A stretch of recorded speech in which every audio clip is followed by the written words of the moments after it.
Big shout out to Chunka, Ank, C Faded, Noah Smith, Rhonda Lacey, Key Israel, Quinn Alexander, Life of Lily, Terra USA, and Pat Watson. Big shout out to y'all.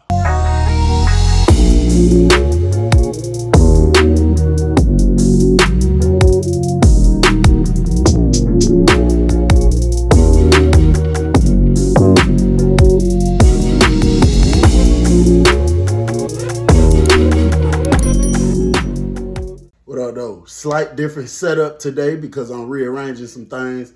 I'm rearranging the living room. I had to take my desk apart to move it. So we just doing it like this right now for this video. Early in the morning, 4:30, 5 o'clock, something in the morning. It's dark outside still. Me and a few of my guys is walking from the chow hall. It was actually some issues in another dorm with a group of people. So they put everybody on point like, hey, just in case, if they try to sneak pop on us, we want all of you in every single dorm to be popping on them in that dorm. So even the people that don't usually go to chow, whether you want to go or not, you're going, because that's what we put together. We're leaving this dorm together. We're coming back in here together. There's never going to be a moment where somebody is somewhere by themselves. If your ass gets sleepy during the day, you're going to come let one of us know, hey, man, I'm about to go to sleep. Let me get some security. And then when you go in the room and go to sleep, I'll come either stand outside your door or I'll come in your room and sit on the toilet or on the sink or on the crate if I got one, and I'll just chill and let you get your rest till you get up. You got to use the bathroom. I need to be outside your door while you're using the bathroom. That's just how it was, bro. It was so serious at that point to where if you had a medical call out, you can't go by yourself. So if you're leaving out to go to medical, one of us got to come with you. But if I don't got a call out and the officer not letting me out, your ass just can't go to medical, because everybody needs to have security at all moments. That's how serious it was at this point. We're walking from chow. We're walking. And I see to the left these two GF guys. Now, y'all don't know what GF is. That's just what they call it. From my understanding, it's Atlanta-based. It comes from Atlanta some type of way. Damn near everybody you meet that's a part of that is going to be from Atlanta. Now, listen. I see them, two of them, walking extremely fast. Now, listen. These people got the smallest number in the dorm. Out of all the groups, gangs, everything in the dorm, it's probably like 4 of them. But they're walking fast, and I very vividly heard one of them say, man, fuck all that. Man, bro, we popping soon we get in the dorm. We ain't talking nothing. We popping soon we get in the dorm. Now, that's not the group that my folks on the other side of the pound got into it with. They got into it with somebody totally different.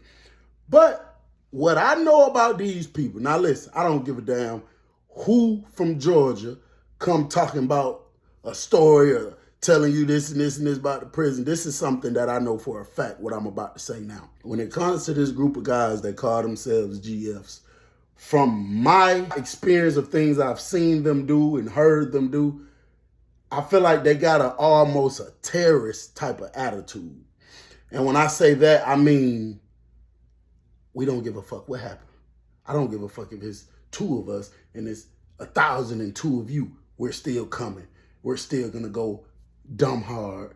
We don't care if we don't care if all 30 of y'all kill us too. We still gonna go dumb. That's a hell of a mindset to have now. Now, you know, sometimes you placed in situations where you just gotta, it just, whatever happens, happens. It is what it is. But in any situation, you know, I try to think it out real quick. I try to figure out, okay, if this happened, that happened. No, that's stupid because we'll get down bad if we do that.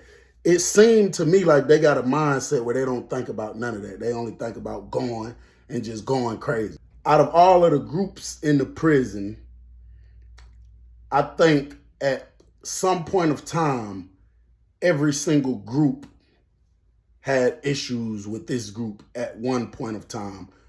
But the main one was the Bloods. They went on a stupid big war with them.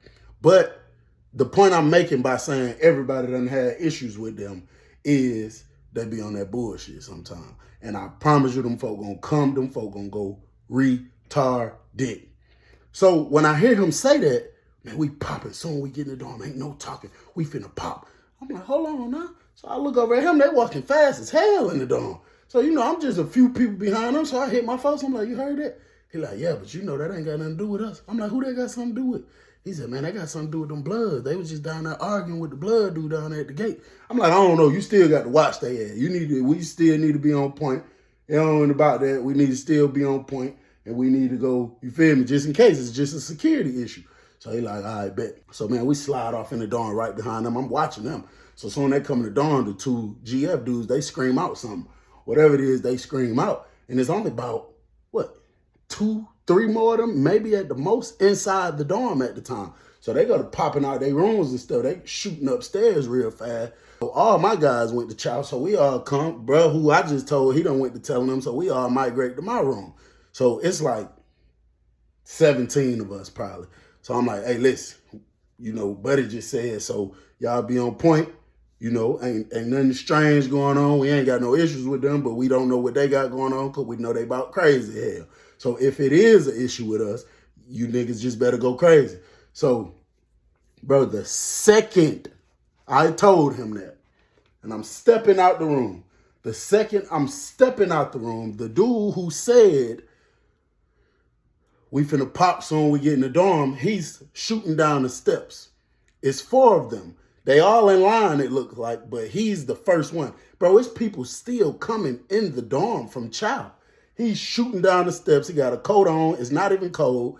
He got both of his hands in the coat like this. It was a Blood dude right there at the hot water tank in some flip-flops making some coffee. He had the cup in his hand with the coffee in there, and he was pouring the hot water on it, bro. As dude got closer, it's like all 4 of them are walking up on this same guy. Man, it's 20-something Bloods in this dorm. They didn't give a damn. He's walking up on this guy that's making the hot water and came out his coat. I thought he was coming with a candy bar. He didn't. So a lot of people be saying, lock in the sock, lock in the sock.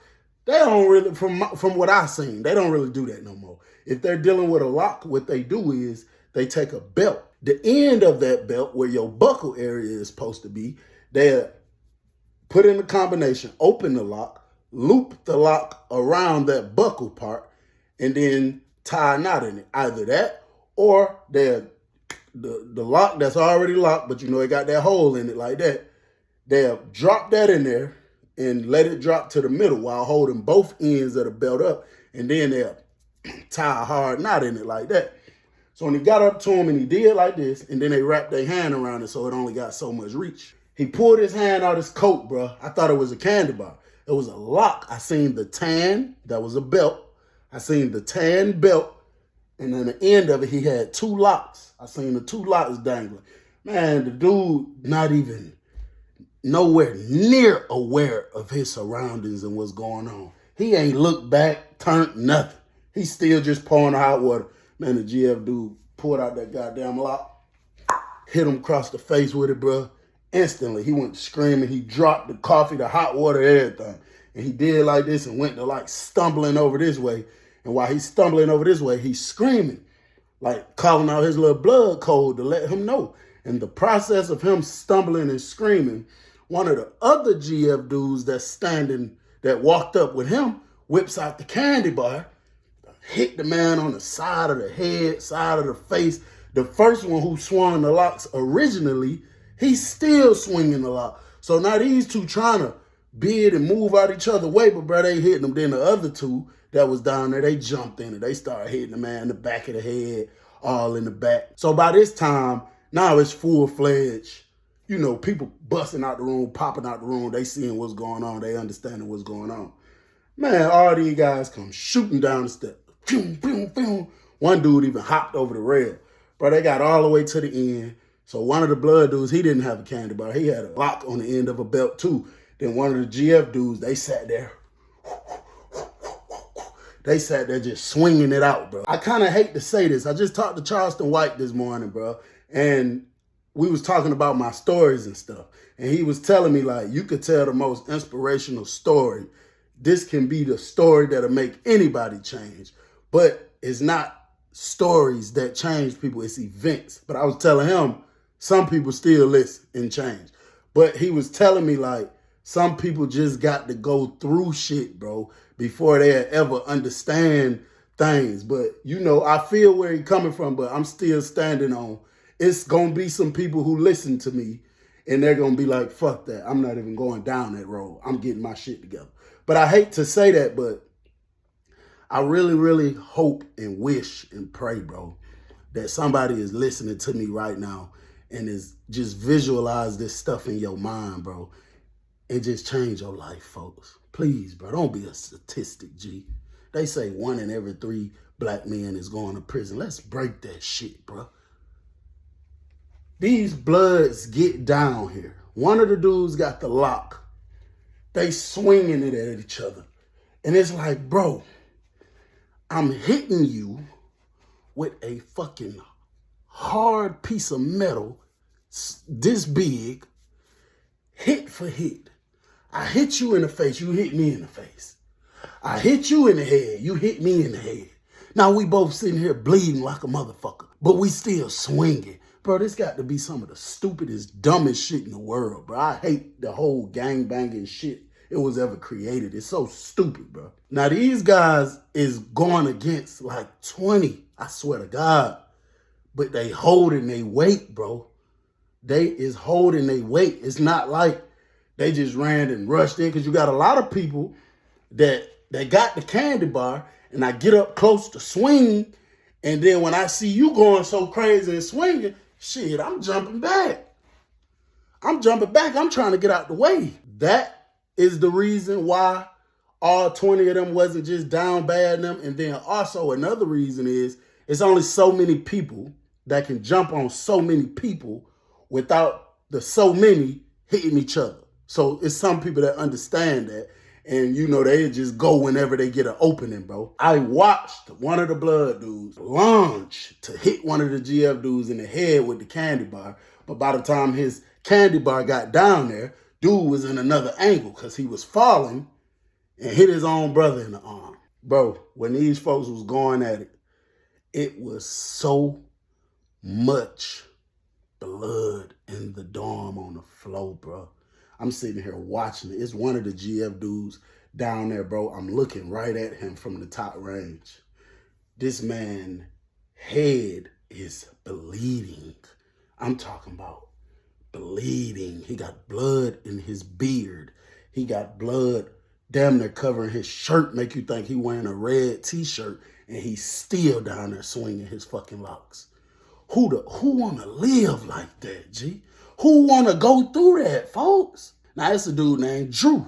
Drew is a civilian, but Drew rocked with the GFs the strong way. Like, they all from, I guess, the same side of it, Atlanta or whatever, but he rocked with these folks the strong way. Next thing you know, while these folks going at it, you see Drew come running from his room all the way on this side of the range, running down the step, big ass candy bar in his hand.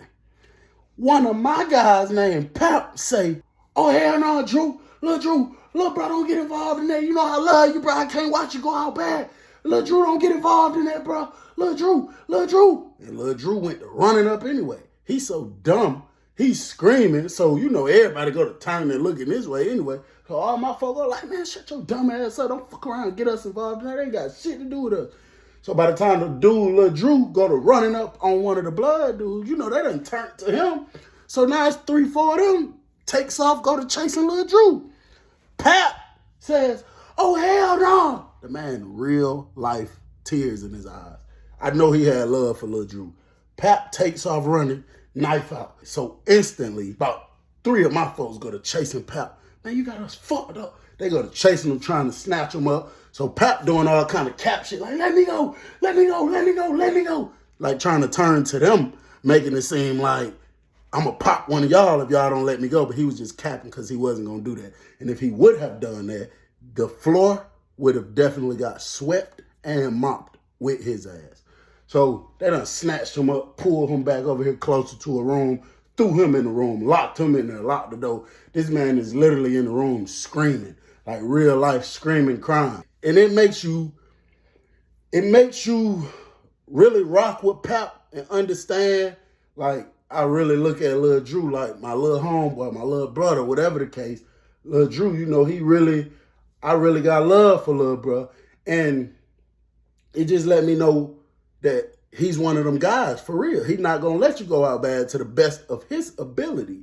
But at the same time, we can't risk that, bro. This has nothing to do with us. What if you go to running down there?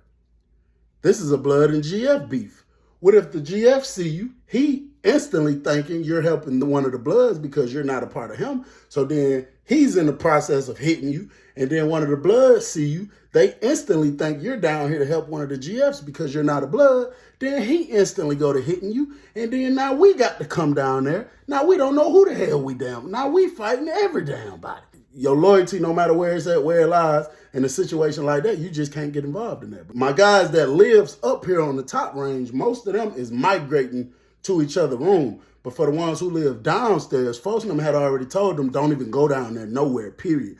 So the guys who live upstairs, it'll be like 3, 4 of them, 5 of them, they go in that one room. You know what I'm saying? Or however many over here, they go over there in that one room just to kind of keep us secluded from all of the chaos going on down here. And next thing you know, I hear, fuck nigga, get back, I could hear it directly under me. So I look down, bro, the dude, Lil Drew, is standing firm. I don't know what the hell happened to them other two, but it was only 2 Bloods on Drew. That boy Drew sitting there swinging. He like, get back.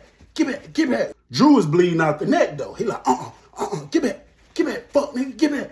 And then you seen another Blood come take off running from, can't take off running this way, coming towards Lil Drew. Finally, the officer comes walking down the walk from wherever the hell she was at. When she was running child, she clearly walked off somewhere else. She come running back down the walk. She looked through the thing. You can hear her screaming from the outside of the dorm, screaming loud as hell. She get on the radio, go to screaming, saying whatever she's saying. Bro, I'm literally watching people slip and thaw in blood. It's so thick and slippery. Listen, it's some people on the ground that ain't moving by this point. At this point, bro, I can't even, unless I just the face directly, but y'all know I'm really supposed to wear glasses. I could see great up close, but from a far distance, it gets kind of blurry. Everybody t-shirt had red on it to the point I couldn't even decipher who was who. That's how bad it was. I couldn't even say, oh, that's the Blood. I couldn't even tell, bro. Everybody was bleeding. Next thing you know, the folks come in there. The first CERT team that runs through the door slips. He's like, oh, like one of them, and is literally sliding across the floor, folks. Sliding across the floor. The other one came in. He was way, way heavy set. So he real careful how firm he walking. The man walked, stepped all in it, turned straight around, raised up that, he had the paintball gun. And he said, lock down. And then he just went to hit me. Bum, bum, bum, bum, bum, bum, bum, bum.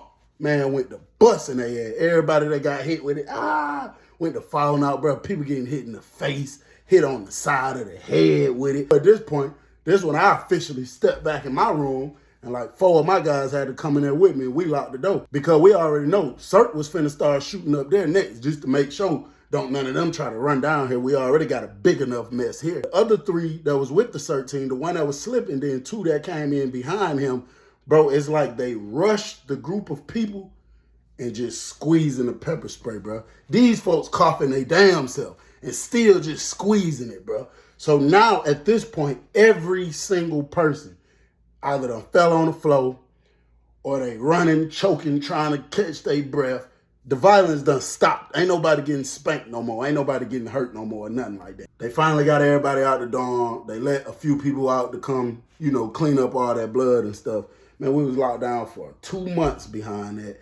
And once we were on a week worth of lockdown, word got back in and said a Blood and a GF in this dorm where it happened at, they got killed. And once that word cycled, it started popping off in other dorms around the compound. And the total was only 1 person outside of my dorm within the whole compound lost their life. So 3 people lost their life. Behind what? I don't know.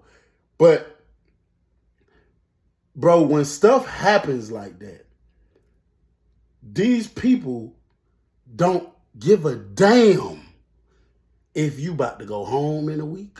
They don't care about nothing. They literally care about nothing. I say probably a year and a half, 2 years later, I end up seeing the one that Pat was calling Lil Drew. He was GF now. He had, usually after a civilian go through something traumatic like that, they usually just join like, fuck it is what it is. And I seen like 2 of them other guys. I seen one of the other GFs. And when I seen him, bro, he had a like bubble. You know how it be bubble when you get cut, bro? It was going across his entire neck, bro. Just like that. It was bubbled up. And I ain't say nothing about it. He was just like, what's up, Bill? I was like, what's up, bro? You all right? I said, damn, boy, you made it up out of there. Ain't? He said, yeah, and he did like that. He ain't say nothing extra. He just was like, I said, damn. He said, them niggas tried to take me out. And then he just kept on walking. So that let me know, man, that man got cut. He got his whole throat slit, bro. And I was finna go to preaching to him like, boy, you better change your damn ways and thank God you made it up out of there.